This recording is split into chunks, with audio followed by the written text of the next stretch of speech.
Gilles Verdez, des infos. Bon, Pourquoi c'est tombé comme ça? Alors, ça a été très houleux. La décision a été prise depuis plusieurs jours. Et le fait que Yannick Jadot, après Valérie Pécresse, refuse, ça a été le coup de grâce. Ce qui se passe, c'est qu'il y a une enquête interne. Et le groupe Altis, qui chapeaute, a pris cette décision parce qu'ils craignent d'autres révélations. Voilà, c'est ça la vérité. J'ai pas dit qu'il y en aurait, j'ai dit qu'ils craignent d'autres révélations. L'enquête interne commence. Pour le moment, il n'y a pas de témoignages, mais ils craignent que l'enquête judiciaire du commissariat du 16e arrondissement aboutisse à des choses. Et donc, pour la sérénité du groupe, ils lui ont coupé la tête. Il y a marqué dans le communiqué « temporairement écarté de l'antenne ». Pourquoi? C'est juridique. C'est les avocats qui ont dit ça. Oui. Si vous mettez quelqu'un au placard, temporairement, vous pouvez encore négocier parce que Jean-Jacques Bourdin n'exclut pas de faire appel à ses avocats. Tout de suite, il est procédurier, il a tout à fait le droit. Si ça avait été définitive, là, rupture du contrat de travail, il attaque, il gagne. Temporairement, ça ménage pour le groupe une décision à l'amiable. Mais je vous le dis très clairement, je pense qu'on ne reverra plus Jean-Jacques Bourdin à l'antenne. D'accord, en tout cas de BFM. Pas de BFM, et de RMC, bien sûr, dans ce groupe. Et voilà. Mathieu, vous avez des infos également. Alors, sur les suppositions de reverra ou pas, ça j'en sais rien. En revanche, il y a 3 raisons effectivement que m'ont donné la chaîne. La première, c'est que c'est le présentateur de la présidentielle. Or, aucun des candidats de la présidentielle aujourd'hui ne veut venir l'affronter. Donc, par définition, déjà, il y a un petit problème. Pourquoi? Justement, Jadot ne veut pas. C'est Jadot, ça cause. Oui, c'est vrai, Jadot. Moi, c'est vraiment ce qu'ils m'ont dit, c'est Jadot. Et puis en off, pour l'instant, les autres candidats ne souhaiteraient pas venir non plus face à lui. Donc déjà, il est là pour ça.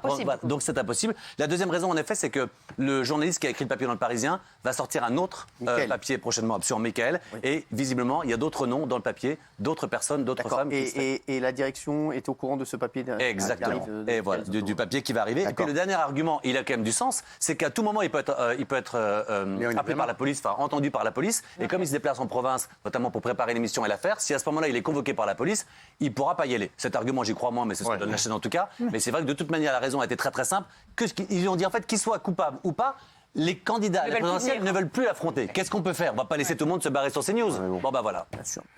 Monsieur. Non, ils lui ont mis le coup de grâce, il lui avait déjà enlevé la matinale. Moi déjà, quand ils lui ont enlevé la matinale pour mettre Apolline de Malherbe, je me suis dit déjà... J'adore Apolline. Oui, d'accord, mais... Exceptionnel. Si tu veux. Mais en attendant, c'était déjà un signe.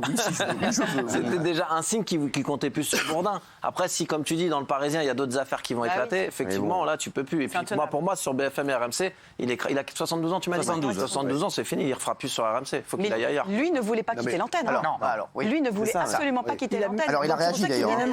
Une décision unilatérale de la chaîne, mais parce que lui, il voulait s'accrocher encore et rester quoi qu'il. Exactement. Il a dit, je regrette la décision unilatérale du groupe BFM TV et RMC de me retirer des antennes pour prévenir des risques d'instrumentalisation de la plainte dont je fais l'objet. Je rappelle que je conteste les faits qui me sont reprochés et déplore que le principe de présomption d'innocence soit ignoré. Guillaume. Oui, c'est ça, il vit ça comme une injustice et moi franchement je le comprends. C'est-à-dire qu'aujourd'hui, à l'heure du tribunal médiatique, il suffit d'un tweet, d'un article, d'un invité qui plante pour potentiellement briser votre carrière. Et pour moi, ce qu'a fait Yannick Jadot, c'est grave parce qu'en ne venant pas sur le plateau, il bafoue complètement la présomption d'innocence. Néanmoins, je pense qu'il reviendra à l'antenne parce que l'accumulation des affaires de type MeToo fait qu'on a tendance à les oublier et ça passe avec le temps. Je pense qu'on peut le revoir. Il ira dans le papier du Parisien. Alors, il y a dans le papier du Parisien également. Et on apprend vite qu'il vit cette décision comme une injustice.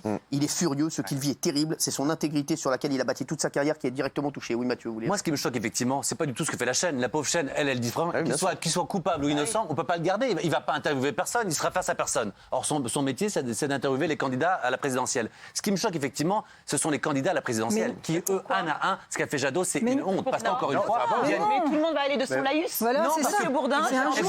J'avais déjà dit ce que je pensais de Louise de Pécresse. Et pareil pour Jadot. Pour le moment, on est en train de parler d'un monsieur qui, pour le moment, encore une fois, parle d'une femme qui l'aurait agressé. Il n'y a pas de preuve. Parle d'une accumulation de SMS. Pour l'instant, il n'y a qu'un SMS. C'est intenable. À partir du moment, pour l'instant, il n'y a rien. Si on parle, par exemple, à un moment donné, dans la que toute la classe politique est en train de piétiner la présomption d'innocence. Non, mais sauf que si aujourd'hui on parle des agressions faites aux femmes, par exemple, s'il lance ce sujet-là, comment il se positionne par rapport à ça? Mais encore une fois, c'est pas une émission sur Bourdin. Il n'est pas coupable. Mais on peut pas laisser passer. Tu l'as déjà condamné, c'est horrible parce que t'es une femme.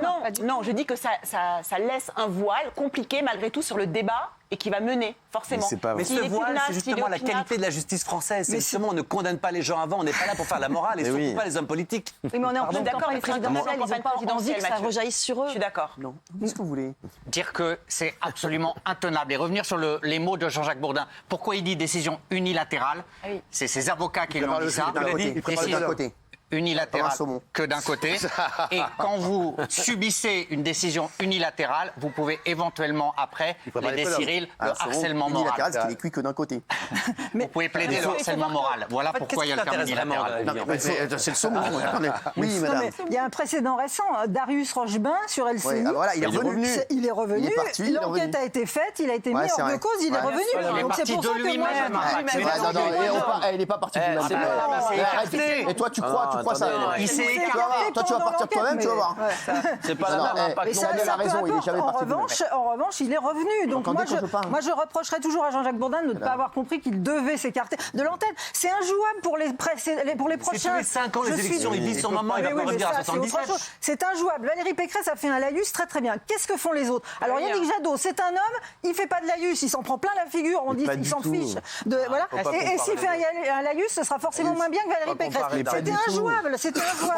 Je suis désolée, pour moi c'était intenable pour les autres candidats. Il faut arrêter que cette hypocrisie. Sans oublier la présomption d'innocence. Je le redis, c'est il est innocent C'est bien, tant qu'il c'est n'est très pas important de le coupable. dire. Il est coupable.